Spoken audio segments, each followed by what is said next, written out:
සමහර රටවල තෙල් සීමා කරලා තිබෙනවා. වාහන ගමනාගමනේ සීමා කරලා තිබෙනවා දවස් ප්‍රමාණ වලට. අපි QR කෝඩ් එක විතරයි දාලා තියෙන්නේ. ඉතින් පසුගිය සැරේ වැඩි කරද්දිත් සමස්ත වැඩිවීම ජනතාව මත පැටවුවේ නැහැ. අපි රජය සැලකිලි මුදලක් දරාගත්තා. ඒ වගේම කියන්න ඕන තෙල් ගෙන්න සමාගම් විසිනුත් යම් කොටසක් දරාගත්තා. ඉතිරි වැඩිවීම තමයි අපිට ජනතාවට යොදවන්න සිදු වුණේ. ඉතින් දැන් ඔබ දන්නවා සාමාන්‍යයෙන් තෙල් මිලදී ගැනීමේදී ඒක අපේ පාලනයෙන් තොර එකක්. ඉතින් පුළුවන් තරම් බලනවා අඩු මිලට තෙල් මිලදී ගන්නට. නමුත් මේ වෙලාවේ වැදගත්ම දේ තමයි අඛණ්ඩ තෙල් සැපයීම සාතිකරණය.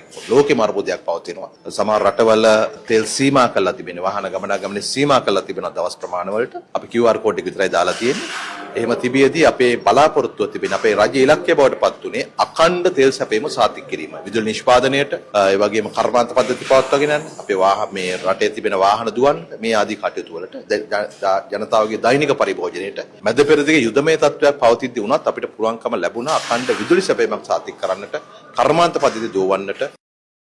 ඒගොල්ලෝ ඒ කාලේදී තෙල් සංස්ථාව පාඩු කරගන්න නැතුව ඔච්චර ණයබරක් භාණ්ඩාගාරය මත පටවන්නේ නැතුව තෙල් සංස්ථාව හරියට කළමනාකරණය කරගෙන තිබ්බනම් අපිට මීට වඩා සහන ලබා දෙන්න හැකියාව තිබුණා. නමුත් තෙල් සංස්ථාවද විදුලි බල මණ්ඩලයේද මේ ආදී සියල්ලක්ම කිසිදු සැලැස්මකින් තොරව පාලනයකින් තොරව අනාගතයක් ගැන හිතන්නේ නැතුව ණය කළා තිබ්බට පස්සේ ඒ ණය ගෙවමින් යන්න සිද්ධ වෙලා තිබෙනවා.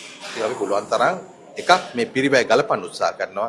දෙවෙනි එක එහෙම කළා ජනතාවට භාණ්ඩාගාර ලබා දෙන්න පුළුවන් සහන ලබා දෙමින් පවතිනවා. හැබැයි මතක තියාගන්න රට ලෝක ගැන අවබෝධයක් තියෙන ඕනෑම කෙනෙකුට තේරෙනවා ලෝකයේ මේ තත්ත්වය පවතිද්දී අපි රට මේ ආර්ථිකය සැපයුම කළමනාකරණය කරගෙන තියෙනවා. ඉතින් එළියේදී මේවට වග කියන්න ඕන අය ඒ කාලේ හම්බ කරපු සල්ලි වේදම් කළ සමාජ මාධ්‍යවල යම් දේවල් කරාට ඒක නෙමෙයි ඇත්ත තත්ත්වය. අපි කොහොමද රට ස්ථාවර කරමින් පවතිනවා.